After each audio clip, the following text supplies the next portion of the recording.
Chamo-me Beatriz e cresci em Setúbal, numa casa que nunca senti realmente como minha. Era da minha avó, na verdade, e vivíamos lá com colchões no chão, cortinas mal penduradas e aquele cheiro constante a creme de mãos e cigarro apagado. Nunca conheci o meu pai. Pelo menos, era isso que pensava. A minha mãe dizia-me que ele nos tinha abandonado antes de eu nascer, que não valia a pena sequer dizer o nome dele. E eu acreditava. Porque as crianças aprendem a confiar naquilo que se diz com voz cansada e olhos secos. A minha mãe tinha os seus momentos. Havia dias em que me penteava com cuidado, deixava-me pintar-lhe as pálpebras com sombra azul e falava comigo como se fôssemos amigas. Mas também havia manhãs em que o silêncio era tão denso que me deixava enjoada. Quando começava a beber, fazia-o com uma doçura quase infantil, como se o mundo lhe devesse uma trégua e aquela garrafa fosse a única forma de exigir. Mudávamo-nos muito. Casas emprestadas, tetos emprestados. Numa dessas mudanças, quando eu tinha 9 anos, voltámos para a casa da minha avó. Lembro-me dessa fase como uma mistura de desenhos animados na televisão e gritos vindos da cozinha. Numa noite, depois de um escândalo com pratos partidos, a minha avó ameaçou chamar a CPCJ. Disse que não ia permitir que aquela miúda crescesse a ver o mesmo que a mãe tinha vivido. A minha mãe saiu nessa madrugada sem dizer nada. Voltou 3 dias depois com os olhos vermelhos e um saco de pães de leite. Como se isso apagasse tudo. Foi também nessa altura que a minha avó me falou, pela primeira vez, do meu pai. Não disse muito. Só que ele não era o que a minha mãe dizia. Que ele tinha querido ver-me. Que até tinha mandado cartas. Cartas que a minha mãe nunca me mostrou. A ideia dele começou a acompanhar-me como uma sombra nova. Não era culpa nem ressentimento, ainda não sabia sentir isso. Era mais uma curiosidade com forma de pergunta, e se ele realmente me quisesse? Conheci-o aos 11. Chamava-se Miguel. Apareceu em casa numa tarde, depois da minha avó o exigir à minha mãe.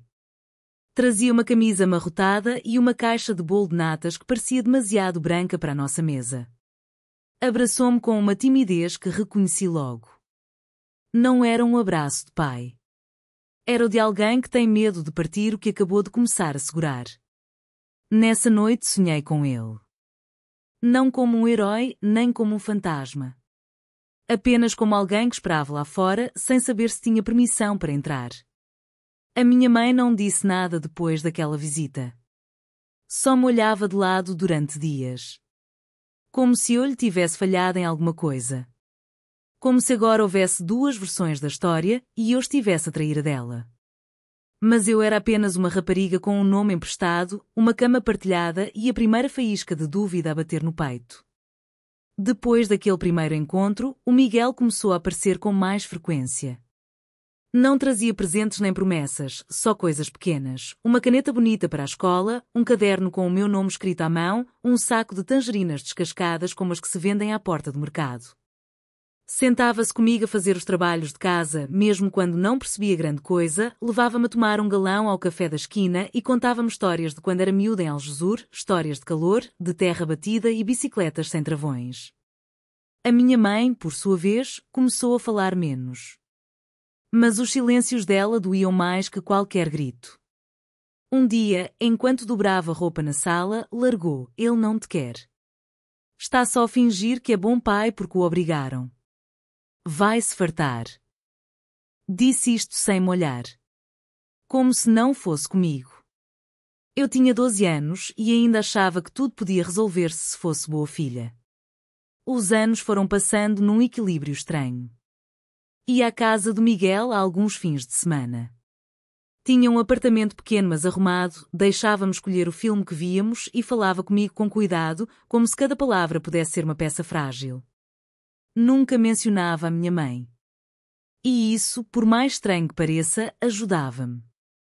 Mas sempre que voltava, a minha mãe olhava para mim como se eu tivesse ido ter com o inimigo. Às vezes zangava-se sem motivo, porque deixei a toalha molhada no lavatório, porque não lhe disse que ia jantar fora, porque não atendi logo o telefone. Comecei a calar mais. A dividir-me sem querer. Era uma Beatriz com o Miguel e outra com ela.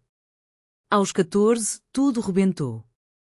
A minha mãe perdeu mais um emprego por aparecer embriagada. Fomos despejadas. Foi o Miguel que veio buscar nessa noite.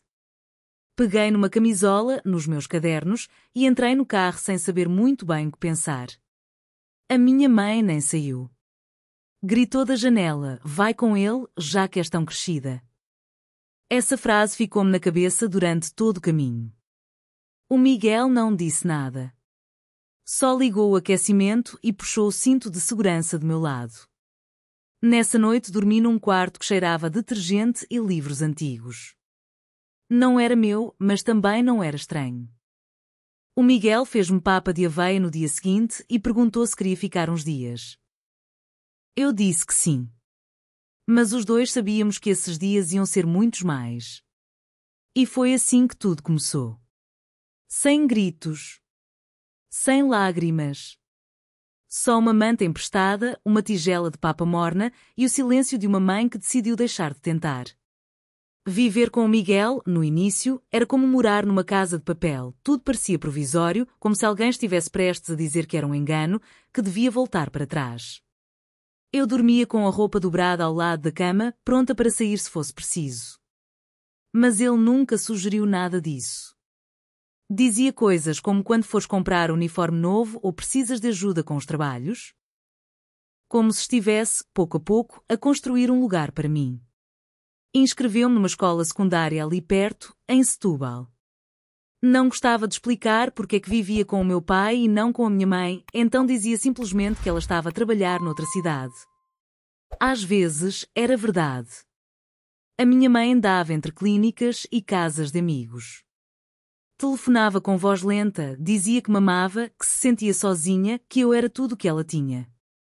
Depois desaparecia por semanas. A última vez que a vi nessa altura foi à porta de uma loja de conveniência. Estava magra, com um ar cansado. Trazia um casaco meu, velho, que eu já nem lembrava de ter deixado. Abraçou-me sem dizer nada. Depois murmurou: não deixes que ele te compre. Tu não és de ninguém. Quis dizer-lhe que o Miguel não me comprava, cuidava de mim. Mas não consegui. Só fiquei quieta, com aquele nó na garganta que já fazia parte de mim. Nos anos seguintes, o Miguel foi mais do que um pai. Foi chão. Ajudou-me com os papéis da bolsa de estudo, ensinou-me a conduzir, comprou-me um carro pequeno que ainda cheirava a mofo. Nunca falou mal da minha mãe. Só ouvia quando eu precisava. E dizia: a tua história é tua, filha. Ninguém pode vivê-la por ti. Aos 17 anos, arranjei um trabalho a meio tempo. O Miguel ajudava com as despesas, mas ensinou-me a ver os preços, a fazer contas. Eu achava que estava a preparar-me para uma vida organizada, com regras, onde tudo fazia sentido.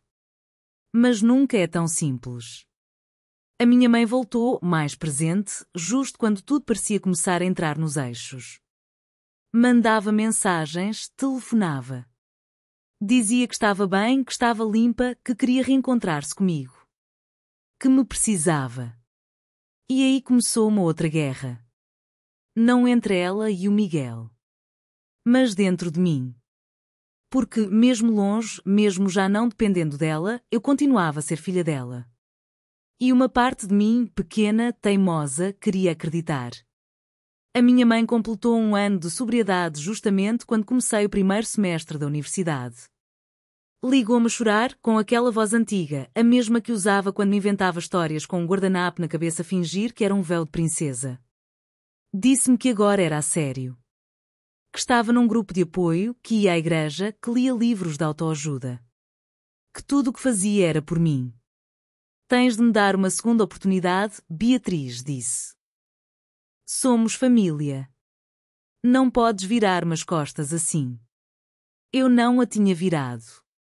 Respondia às mensagens, ligava de vez em quando, até a visitei uma vez num café perto do rio, onde falámos de coisas leves. Mas para ela, isso não chegava. Queria mais. Queria que voltasse. Que a escolhesse. Começou a falar mal de Miguel outra vez. Dizia que me manipulava, que me comprava com favores, que o carro, a universidade, tudo aquilo era uma forma de me prender. Ninguém dá sem esperar algo em troca, filha. Eu já não era criança. Sabia que o amor dela era sempre condicionado, embrulhado em culpa e remorsos. Disse-lhe que estava errada. Que o Miguel nunca me exigiu nada. Que queria continuar a vê-la, sim, mas ao meu ritmo.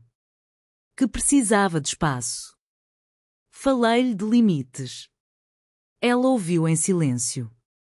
Depois respondeu. Então fica com ele.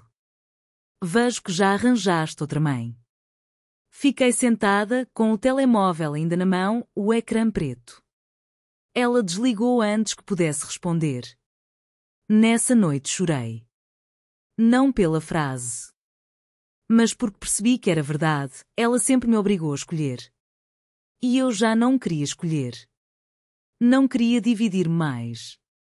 Depois disso, deixei de lhe ligar. O Miguel não me perguntou. Quando entrei em casa com os olhos vermelhos, ofereceu-me uma manta e perguntou se queria jantar. Fizemos tostas mistas e vimos um programa qualquer. Ele sabia, como só quem nos conhece sabe, que não era preciso falar. Dormi profundamente nessa noite. Sonhei com uma coisa estranha. Eu era criança outra vez, no quintal da minha avó, a brincar sozinha com um balde de água. E embora ninguém estivesse por perto, sentia-me segura. Acordei com um aperto suave no peito. Não era tristeza. Nem alegria. Era algo mais claro, uma escolha feita em silêncio. Há pouco tempo voltei a vê-la. A minha mãe. Foi numa tasca pequena no centro de Setúbal, daquelas onde se come sopa caseira e o dono ainda escreve os pedidos à mão. Chegou atrasada, como sempre, com uma sacola de papel amarrotada e um casaco de lã com os cotovelos gastos. Sentou-se à minha frente sem dizer muito. Ficámos a olhar uma para a outra. Ela falou primeiro.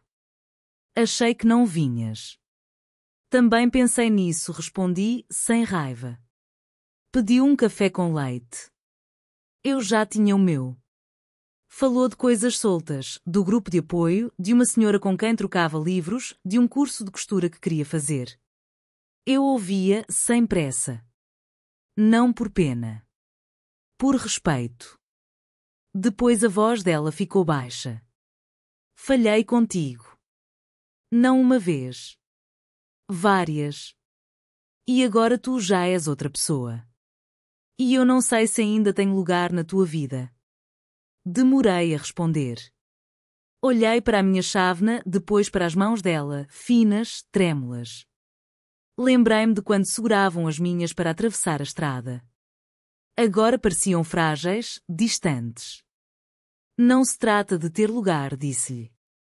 Trata-se de não ocupar o mesmo lugar de antes. Esse já não existe. Eu mudei. Tu também, talvez. Mas não somos as mesmas. Ela assentiu.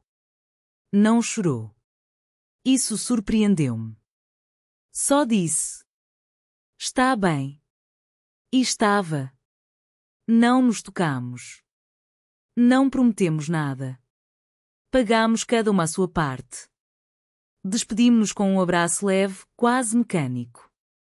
Como duas conhecidas que se desejam melhor, mas que já não falam a mesma língua. Quando voltei para casa, o Miguel estava a ver futebol com os pés em cima da mesa. Ofereceu-me uma cerveja. Sentei-me ao lado dele, cansada mas serena. Contei-lhe como tinha sido. Ele não disse muito. Só o suficiente. Custou-te chegar aqui. Sim, respondi. Mas cheguei. Desde então, nem tudo é claro. Às vezes sinto falta dela. Outras vezes, não. Por vezes, sinto raiva. Outras, compreensão. Mas já não me parte. Sou agora uma mulher que aprendeu a colocar-se em primeiro lugar. Que sabe quando ficar e quando partir. Que percebeu que a família também pode doer e ainda assim não se renega. Aprende-se a amar de outra forma. Sem obrigações. Sem metades. Só com paz. Mesmo que seja uma paz silenciosa, feita de tostas simples, silêncios partilhados e a certeza finalmente de que sou eu quem decide.